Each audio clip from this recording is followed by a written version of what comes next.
qui s'est réalisé dans notre commune. Et c'est le produit, disons, d'une collaboration à plusieurs niveaux.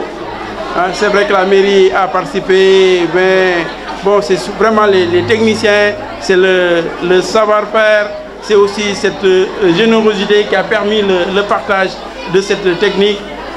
Et c'est bien que l'Occident ait collaboré avec le tiers-monde, c'est-à-dire que là, les pays africains, Dagana qui est vraiment au nord du Sénégal, que cette zone-là ait participé, disons, au développement des nouvelles technologies, des technologies les plus innovantes. Nous sommes fiers de ce que vous avez pu faire ici. Nous sommes aussi fiers de la formation qui a été faite dans cette école-là, puisque c'est une école phare qui a les meilleurs résultats dans la commune. Et je pense que tout ce qui a été construit là, il n'y a pas... Enfin, en tout cas, l'État a très peu participé. Ce sont les partenaires qui ont aidé, qui ont construit. Et ça, c'est vraiment quelque chose de très positif. Donc, je voudrais vous remercier tous pour avoir fait ces efforts-là. Pour les populations qui en bénéficient largement, je remercie donc tous les partenaires. Je ne les citerai pas tous, mais tous les partenaires et tout le savoir-faire vraiment que vous avez pu enraciner, faire bénéficier à notre commune de Dagana. Me féliciter de ce qui a été fait ici, qui montre effectivement l'engagement des partenaires aux côtés de l'État sénégalais pour l'amélioration de la qualité des apprentissages. Ce partenariat, véritablement, il est innovant parce que s'appuyant sur l'utilisation des matériaux innovants de chez nous. Je crois qu'aujourd'hui, le ministre de l'Éducation nationale aurait bien souhaité, compte tenu des efforts qu'on est en train de faire dans le cadre de l'élaboration de l'accès, je crois qu'il aurait bien être là avec vous, assister effectivement à l'inauguration de ce joyau. Pour dire tout simplement que ce joyau va participer effectivement, comme je l'ai dit, à l'amélioration de la qualité des enseignements apprentissages. Donc nous félicitons, nous encourageons tous les partenaires ici présents qui de près ou de loin ont fait en sorte effectivement que ce chantier puisse avoir lieu.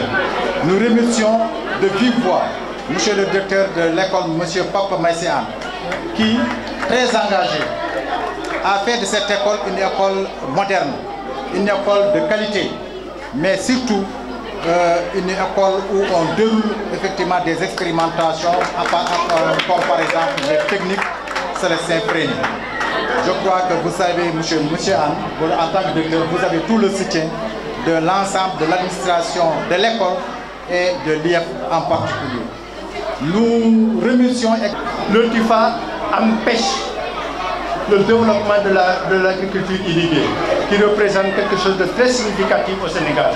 Le TIFA empêche la fourniture d'eau, en tout cas au moins impacte négativement la fourniture d'eau à travers notre réservoir qui est le lac de Guiers.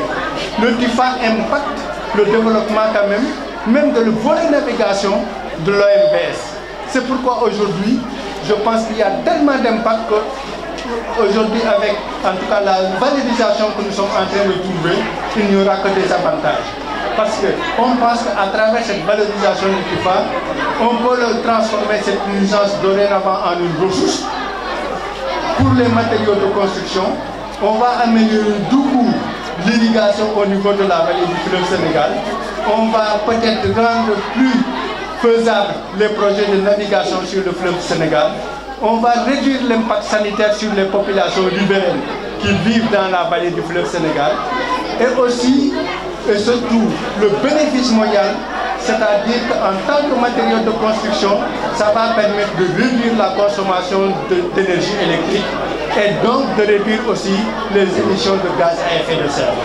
Et c'est donc le TIFA, sa valorisation en tant que matériau de construction constitue une source d'économie d'énergie, d'augmentation du confort dans l'habitat au Sénégal, mais aussi d'évitement d'émissions de gaz à effet de serre et qui a un impact donc au niveau mondial. J'ai l'obligation de commencer mes propos par des remerciements à l'endroit des deux associations partenaires qui ont accepté de m'accompagner sur cette nouvelle aventure quand j'ai décidé de quitter Jawar et de venir m'installer à Dagana. Il s'agit de l'association Réunion Dagana qui est à Paris. Au sein de cette association, il y a les architectes qui ont conçu tout le bâtiment. Il y a aussi l'association Morgan qui est installée à Nantes. C'est eux qui ont construit le centre Morgan. Associés à l'association Réunion Dagana, on construit ensemble l'école. Cette même association Morgan est en train de construire un autre espace ici derrière. Nous l'appelons pour le moment l'espace polyvalent. Donc je pense qu'au-delà de ces remerciements, ils méritent la reconnaissance de la ville de Dagana pour tout ce qu'ils ont investi ici. Je remercie aussi Ernest Dion qui vient de prendre la parole tout de suite. C'est quelqu'un au moment où on a terminé l'essentiel des constructions de classe qui a intervenu au bon moment pour faire cette partie qu'on appelle partie TIFA de l'école. C'est grâce à lui qu'on l'a fait. Pendant 4 ans, il était à la recherche de financement et nous, on l'a attendu. Donc il est venu au bon moment et il a apporté sa touche. L'école est actuellement très belle avec cette dernière touche. Je pense qu'il mérite lui aussi des remerciements. J'ai l'obligation aussi de remercier des gens qui m'ont accompagné. Je ne suis pas seul. Je suis avec une association qui s'appelle ASEM, qui si elle n'était pas créée, on ne sera pas là aujourd'hui. Cette association a vu le jour à Jawar, avec des enseignants, des directeurs d'école qui sont partout au Sénégal. Il y en a qui sont venus aujourd'hui de Saint-Louis, de Rufisque, de Dakar, ils sont partout et c'est des enseignants de talent, compétents, très reconnus dans le système éducatif. C'est eux qui ont lancé la pédagogie freinée au Sénégal et en Afrique. Aujourd'hui, il y a 10 pays d'Afrique qui font la pédagogie freinée et sont partis de l'expérience qu'on a menée à Jawar. Et on a créé ce qu'on appelle la coordination africaine des mouvements d'école moderne. On est un peu désolé parce qu'on n'est pas très connu au Sénégal, mais on l'est au Maroc, on l'est au Bénin, on est au Burkina Faso, au Togo, en Italie. Partout, on est reconnu, on est invité à venir partager nos expériences.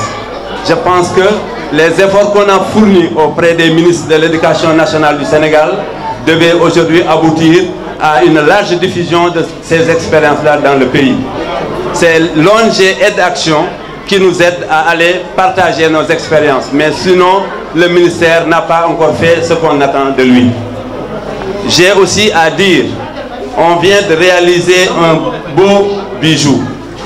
J'ai été accompagné par le CGE de l'école. Quand je suis arrivé, on a amené un certain Issa Ba, il est là. Et le quartier l'a élu comme président du CGE. C'est lui qui m'a accompagné jusqu'ici. Nuit et jour, il est avec moi. Il n'a ménagé aucun effort. Et aujourd'hui, on sait au Sénégal, quand quelqu'un t'accompagne, il cherche des moyens, il cherche des intérêts. Jamais il m'a posé un problème. Il a toujours été avec moi. Il y a Diafra Khan, qui est aujourd'hui à Matam pour des raisons de son travail. Lui aussi, tout le Dagana le connaît pour sa disponibilité, sa générosité et ses bonnes idées. Il est là aussi depuis 2004 avec moi, il m'a accompagné. Il y a Mamoudou Fadel Khan, mon ami, qui est directeur d'école, mais nuit et jour, il est là avec moi pour travailler. Donc on parle de Pamessan, mais je ne suis pas seul, je suis avec d'autres personnes. Dans le quartier, il y a des femmes, des hommes qui m'ont aidé. Ce monsieur qui s'appelle Oumar Diallo, quand je suis venu à Dagana, je suis né ici, j'ai grandi ici. Mais au moment de chercher des élèves, on est allé dans le quartier. Comme on ne nous connaît pas, il fallait chercher des élèves en octobre 2004.